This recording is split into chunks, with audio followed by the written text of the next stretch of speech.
Fala pessoal, tudo bem? Vamos falar hoje do Telos Property, né? O ticker na bolsa é o TEP11, tá? E a gente já tem aqui alguns vídeos sobre o TEP no canal e hoje finalmente a gente traz aqui o desfecho de alguns acontecimentos que a gente estava acompanhando, né? Um certo valorização em relação à cota de mercado, né? A gente vê aqui já no primeiro momento que ainda persiste um desconto em relação ao valor de mercado com a cota patrimonial, né, um desconto aí de 15%, portanto, o fundo imobiliário sendo negociado aí a 15% de desconto na bolsa, né, em relação ao seu valor patrimonial. O valor de mercado, né, por metro quadrado a esse preço aqui de R$ 80,81 daria ali 8.995,53 por metro quadrado, né?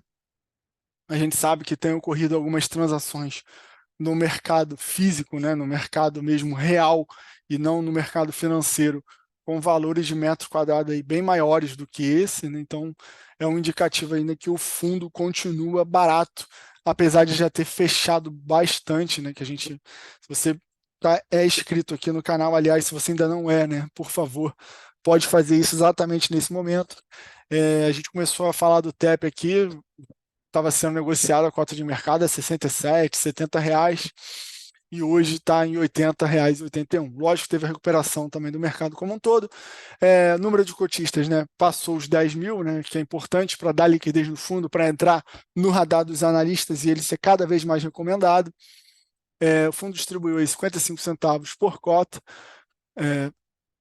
o que dá um yield, dividend yield analisado de 0,68 mensal, né? E dividend yield analisado de 8,48%, tá? O fundo está com uma vacância física de 5,19 na data desse relatório, né? O que é bem abaixo da média do mercado aí, que está girando em torno de 20, 18%, dependendo da região. Tem até região com mais de 30% de vacância. E vacância financeira menor ainda, né, do que a vacância física, com 3,28. O fundo não tem nenhum aluguel em atraso, né, todos adimplentes, e com um prazo médio, né, ponderado dos seus contratos de 4,71, né, o famoso WALT. Mas vamos falar aqui, talvez, né, antes, algumas informações básicas aqui, tá?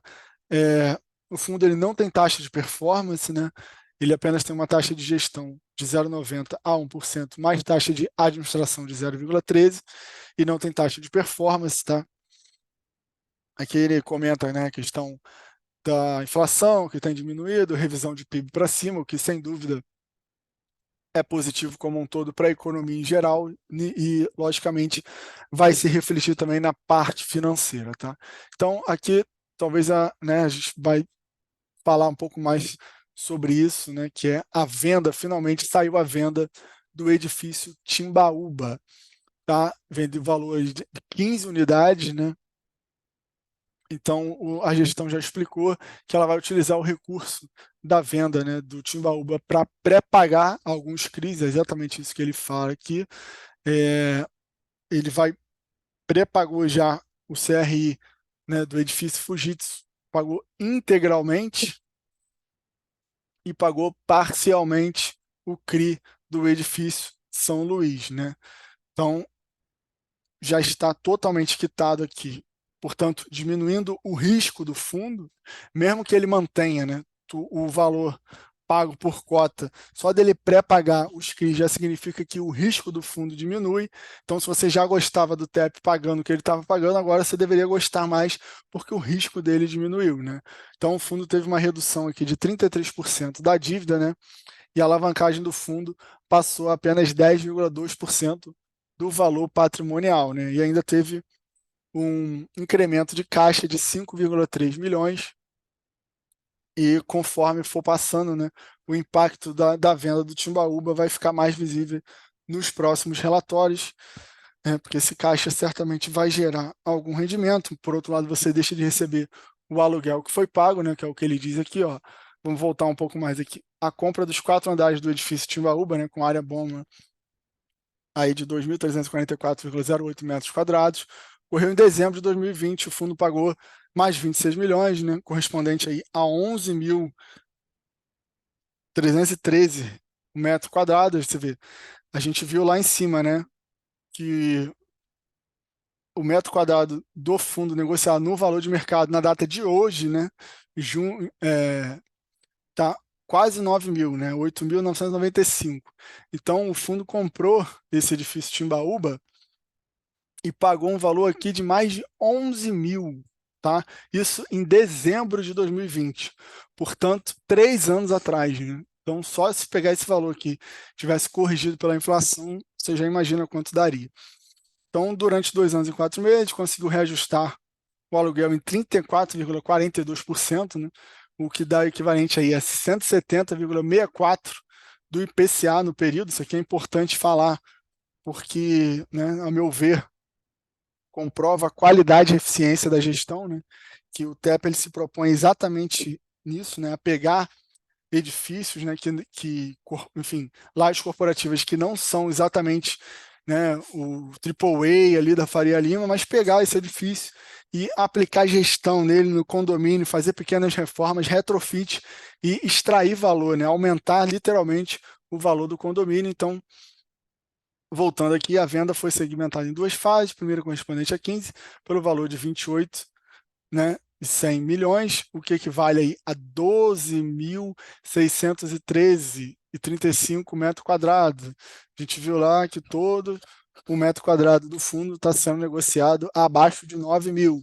Então, essa venda, né, já dá um indicativo que o mercado real está enxergando de valor e que o mercado financeiro ainda não está enxergando de valor. Então, a venda gerou uma distribuição de ganho de capital de 40 centavos por cota, né? Que parte disso vai ser usado, né? Já foi para pagamento, parte deve ser usado para um incremento momentâneo, né, do caixa e talvez nos rendimentos ou o integral pagamento, né? A gente vê que eles estão negociando, eles já falaram isso na live, né? Que estão negociando aqui para tentar, né, obter algum desconto no pré-pagamento desse CRI, mas esse aqui já foi, portanto, diminuindo o risco do fundo, como eu falei, tá? Então vamos aqui. A transação do edifício Timbaúba reduziu a despesa financeira em 180 mil, né, em função da recompra do CRI do Fujitsu, e recomprou 50,94% do CRI do edifício São Luís, tá? Com isenção de multa, eles conseguiram negociar, né? Porque muitas vezes nesses CRIs, se você pré-paga o CRI, ou seja, se você paga antes do vencimento, você tem que pagar, né, uma multa que seria um a mais ali, né? Porque afinal você está quebrando uma expectativa, né, do credor, né? Você não está dando calote, evidentemente, mas o credor espera talvez receber em 2 anos e ele talvez também não queira receber tudo agora. Para ele seja interessante receber realmente, né, 2 anos e uns juros intermediários. E quando você chega ali e fala, não, eu quero te pagar tudo, é natural, né, que você tenha que pagar um pouco a mais, né, a valor presente, porque, enfim, não era o que estava inicialmente acordado, mas ainda assim, mais um ponto para a gestão aqui, né, negociou o pré-pagamento com isenção de multa.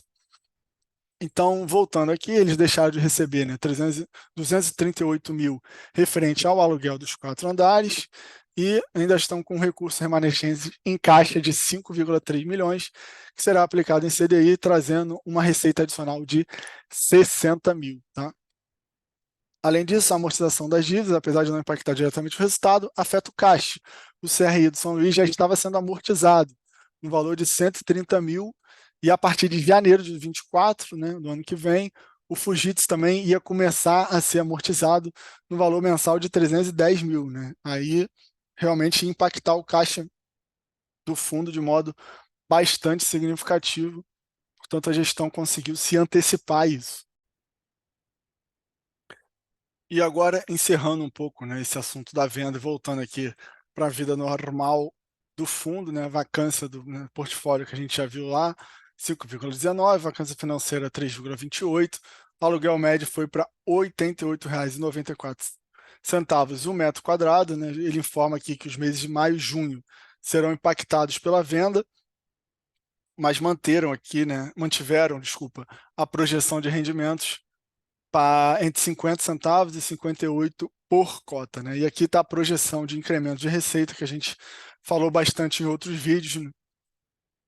Conforme os prazos de carência forem acabando e, né, se mantendo os outros inquilinos, né? Lógico que a gente não tem como afirmar isso 100% de certeza, mas a projeção é que a partir, né, do final já do terceiro trimestre de 23 tem um incremento significativo e principalmente quarto TRI de 23, né, e primeiro TRI de 24, a receita aumente de modo significativo, né?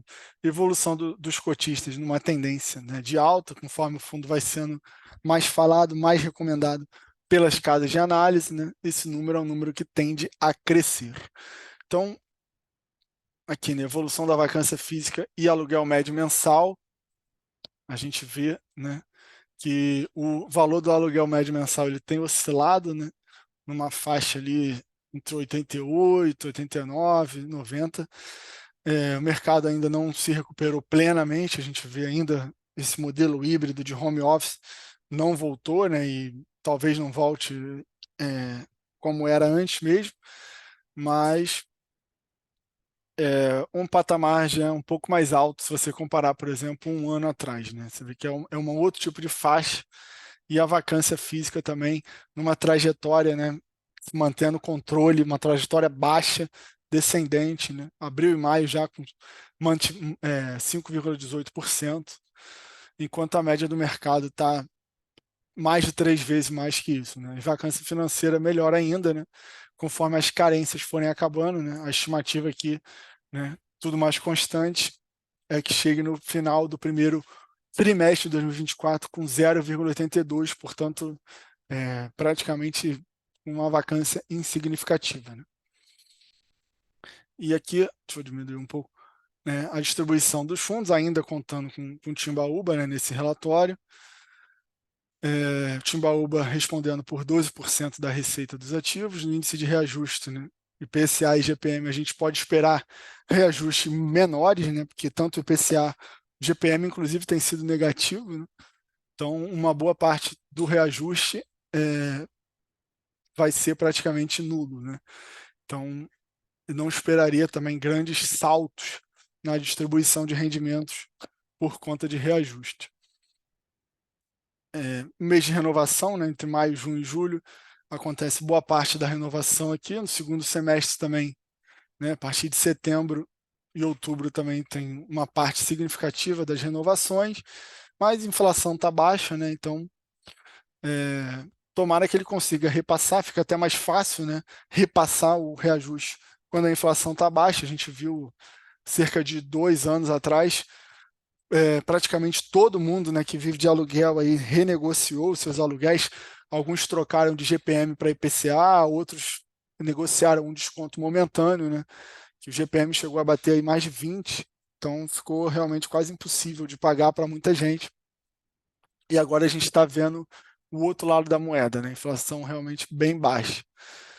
Então, era basicamente isso que eu queria falar para vocês, né? A rentabilidade do fundo ainda não conseguiu o que a gestão almeja, ainda perde para o IFIX e perde para o CDI. Ele é um fundo relativamente novo, começou em 2019, até teve momentos que ultrapassou, mas aí, né, pandemia e tudo que decorreu dela para o setor de laje corporativa realmente não foi brincadeira, né? Foi um verdadeiro tsunami. Algo marcante também nos portfólios do Telas aqui, né? Um deles, né, o Torre Sul, tem a certificação Platinum, que é a maior certificação, né, LED que pode ter, dois com a certificação Gold, o Condomínio São Luís e o Passarelli, o Timbaúba, que já já vai sair aqui do portfólio, e o Fujitsu, que ainda não tem certificação. Tá todos na cidade de São Paulo, e aqui está a distribuição, né? Alguns detalhes dos ativos aqui, vacância física, tipo de contrato, unidades que pertencem ao fundo. Mas por hoje era isso, tá, pessoal? Finalmente saiu a venda aí do Timbaúba. E agora o fundo entra numa nova fase, né? A gente espera que o pior para os fundos de laje corporativa tenham ficado para trás. Valeu, não deixe de se inscrever no canal, deixar um like e por hoje é isso.